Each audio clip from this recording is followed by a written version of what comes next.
네, 유망업종 최소한 오늘 5개를 하려고 그랬는데 2개 했는데 벌써 시간이 거의 다 돼간다고 하네요. 좀 빨리 서둘러서 한번 해보도록 하겠습니다. 자, 전자담배 업종에 대해서 바로 소개를 하도록 하겠습니다.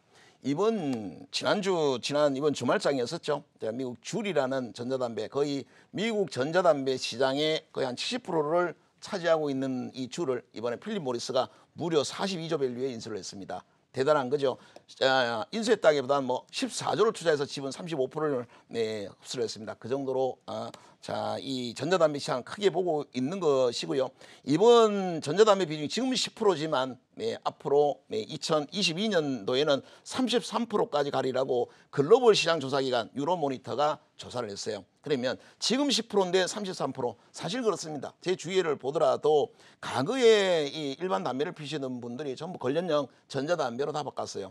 왠지 직장인 같잖아요. 여의도에서 담배내 푹푹 풍기면 왠지 여의도 같지 않아요. 금융빈 같지 않은데 전자담배 냄새 안 나니까 얼마나 좋아요. 그러다 보니 여성분들도 좋아하고 어쨌든 대세입니다.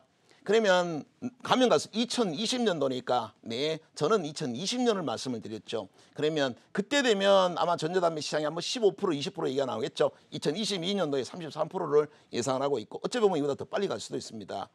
제 주위에 담배 피는 분들이 다 이거로 바꿨으니까 와 정말 대단하다는 생각을 했고 이 정도면 여러분한테 미리 2020년을 생각하고 좀 잡아두라고 말씀을 안 드릴 수가 없는 상황입니다. 그래서 여러분한테 말씀을 좀 드립니다. 자 일단은 당연히 국내에서는 뭐 KTNG죠. 이 전자담배 시장 점유율 20%, 앞으로 이 전자담배 고속설비를 가동하게 되면 35%까지 수직 상승을 예상하고 있는데 이거를 OEM과 ODM으로 생산하고 있는 기업이 바로 EM택입니다. 그래서 여러분에게 EM택을 설명을 드렸었고 아직 나오지 않은 게 릴 하이브리드 같은 경우는 12월 12일 날 이제 서울 일부 편의점에 깔렸습니다. 전국적으로 지금 릴 전자담배가 4만 군데 정도가 깔렸죠. 원래 한 7천 개 정도에 깔렸다가 워낙 대박이 터지니까 전자담배가 너무 잘 팔리니까 모든 편의점에서 전부 전자담배를 깔았어요. 그러다 보니까 4만 개 정도가 깔렸는데 지금 서울에만 깔렸지만 전국으로 나가는 건 시간 문제죠. 1월 달 되면 아마 전국으로 EM택이 깔릴 거라고 보여집니다. 그래서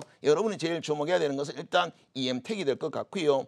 그 다음에 RF세미가 일부 그런 의견, 이들이 원래 이제 전자 쪽에 이 ECM 칩을 공급하는 기업이죠. 음성 시스템이나 이런데. 근데 여기에다가 전자담배다 일부 기업이 공급을 했다라고 하는데 뭐 회사부터도 부정을 하니까 이건 무시하죠.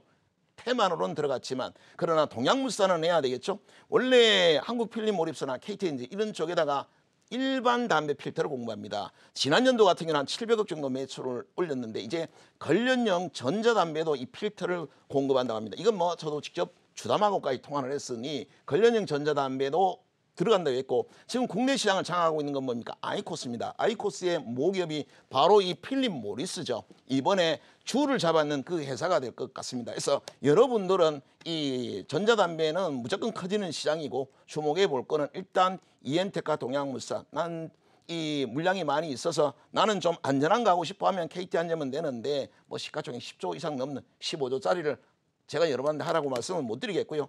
일단 EM택과 동양물산 정도로 보는 걸로 하고요.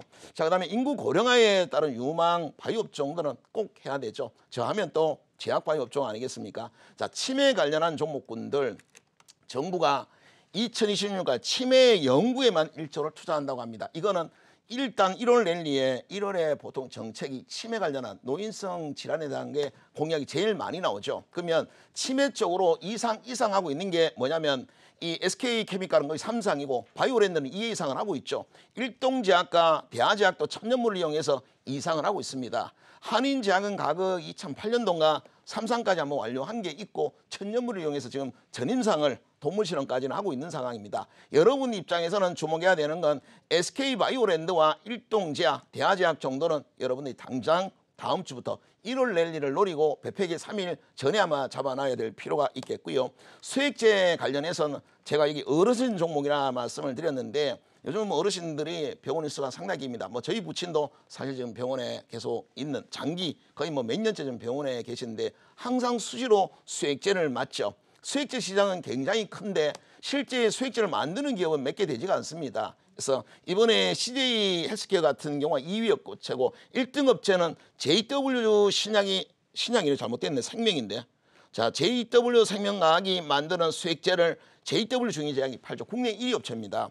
예, 이들이 우리나라의 태장 방지 약품을 사실상 독식하고 있는 기업이 JW 중의제약과 대한약품이라고 보시면 됩니다. 그래서 CJ 헬스케어는 한국콜마가 인수를 해갔죠. 근데 한국콜마를 매매할 수는 없는 거니까 대한약품과 중의제약, JW 신약 이 종목을 해야 되는데 갈수록 좋을 겁니다. 이 수액제 시장이 갈수록 더 커지는데 사실상 이들이 독점하고 있기 때문에 더 좋다라고 보시면 되겠고, 면역항암제는 제일 대박을 많이 터뜨리고 있죠. 글로벌 기술 이전을 제일 많이 하고 있는 게 제넥신 한올바이오. 다 면역항암 치료제입니다. 6천억, 6,300억 기술을 내줬고, 녹십자셀은 미 FDA 희귀약품 3건을 따냈죠. 조만간의 기술 이전이 이들만 본다면 기술 이전될 가능성이 아주 높지 않나 보여지고요.